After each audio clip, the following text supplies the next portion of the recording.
Bom, para começar a nossa roda de conversa, a gente precisa saber quem foi Immanuel Kant, que nasceu dia 22 de abril de 1724 e foi um dos mais célebres filósofos modernos prussianos.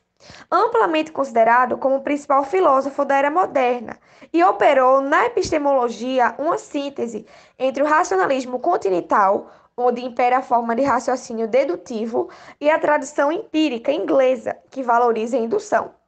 Kant é famoso, sobretudo, pela elaboração do denominado idealismo transcendental, que é uma doutrina filosófica voltada para entender como ocorre o conhecimento humano, com base em noções como o juízo analítico, juízo sintético e estético, onde todos nós trazemos formas e conceitos a priori, que são aqueles que não vêm da experiência, para a experiência concreta do mundo, os quais seriam, de outra forma, impossíveis de determinar.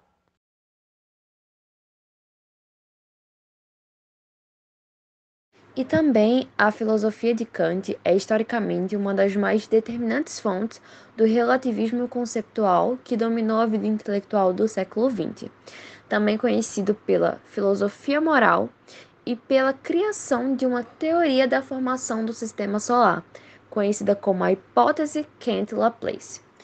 Bom, as obras de Kant também possuem uma rara erudição, um estilo literário único e um rigor metodológico e filosófico inigualável.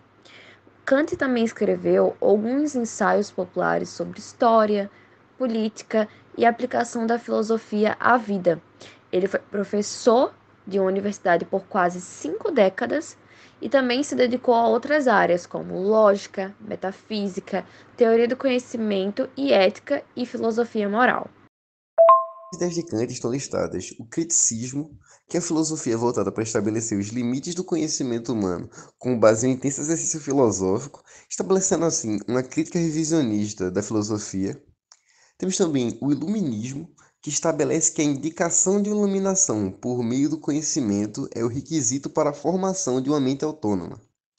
Também temos o imperativo categórico, que é a formulação de uma lei moral máxima da ação ética.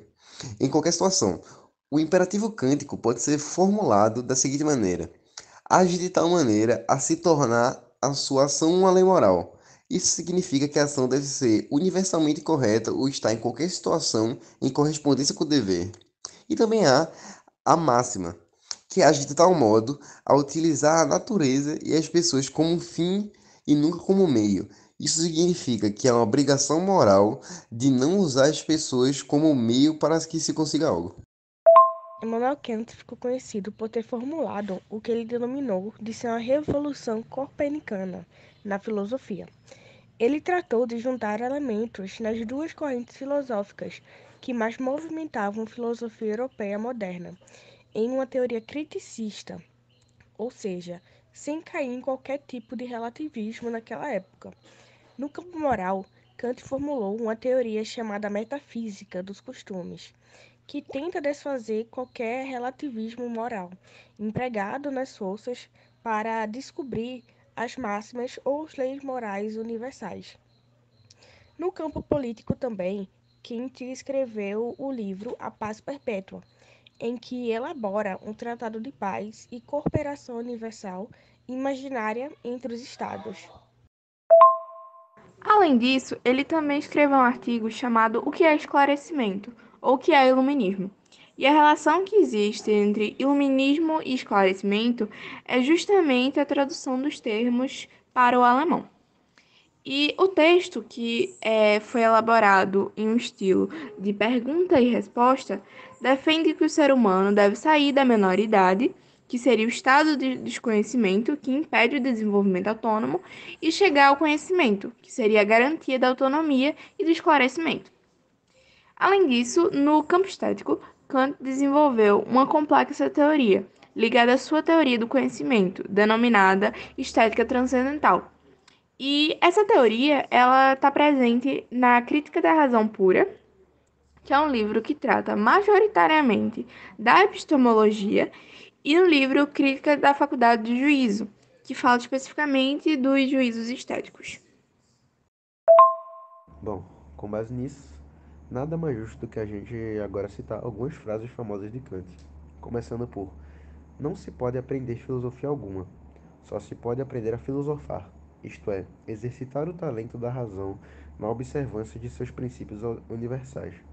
Ou seja, com essa frase, Kant, muito provavelmente, quer dizer pra gente que filosofia não é uma matéria que você vai aprender como as outras ciências. É algo que você tem que exercitar no seu dia a dia até que se torne algo natural, que é observar o mundo ao seu redor.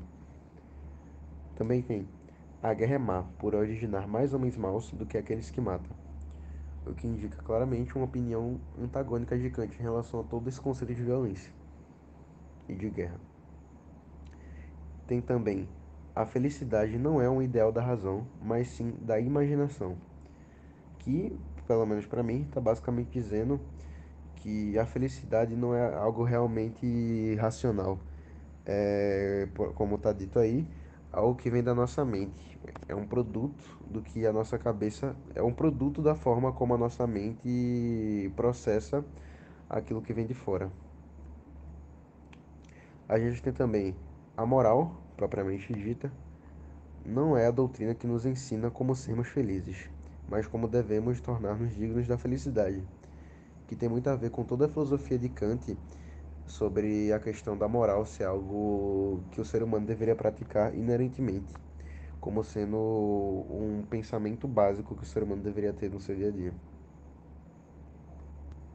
Tem também é no problema da educação que assenta o grande segredo do aperfeiçoamento da humanidade. Eu interpreto essa frase como se fosse Kant querendo dizer que onde a gente achar falha na educação vai ser onde a gente vai ter abertura para melhorar como sociedade. Pelo menos é o que eu acho.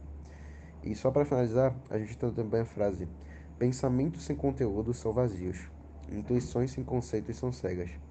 Que pelo menos para mim está basicamente dizendo que a gente que a parte do pensamento sem conteúdo quer muito dizer sobre, eu acho pelo menos que opinião sem bagagem, que é a gente ter tentar ter aquela racionalidade, aquele tipo de pensamento sem saber ao certo o que é que está formando aquilo que a gente está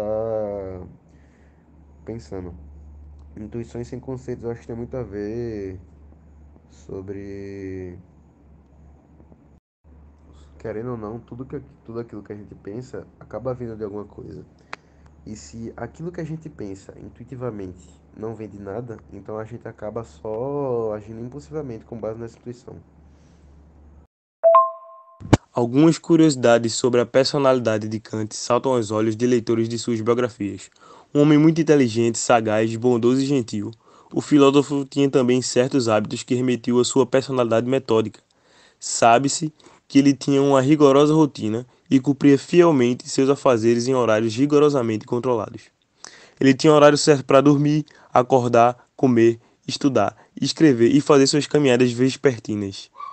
Conta-se que os habitantes de Königsberg, alguns vizinhos do filósofo, acertavam seus relógios quando viam Kant passando pela rua, pois ele sempre passava pelos mesmos lugares, no mesmo horário. A única vez o pensador prussiano atrasou-se por estar absorto em uma leitura, e esse atraso foi suficiente para despertar a curiosidade dos vizinhos. Após sofrer de uma doença degenerativa, o filósofo faleceu no dia 12 de fevereiro de 1804, aos 79 anos de idade. Algumas de suas principais obras são Crítica da Razão, de 1781, Primeiros Princípios Metafísicos da Ciência Natural, de 1786, Crítica da Razão Prática, de 1788, e Fundamentação da Metafísica dos Costumes, de 1785.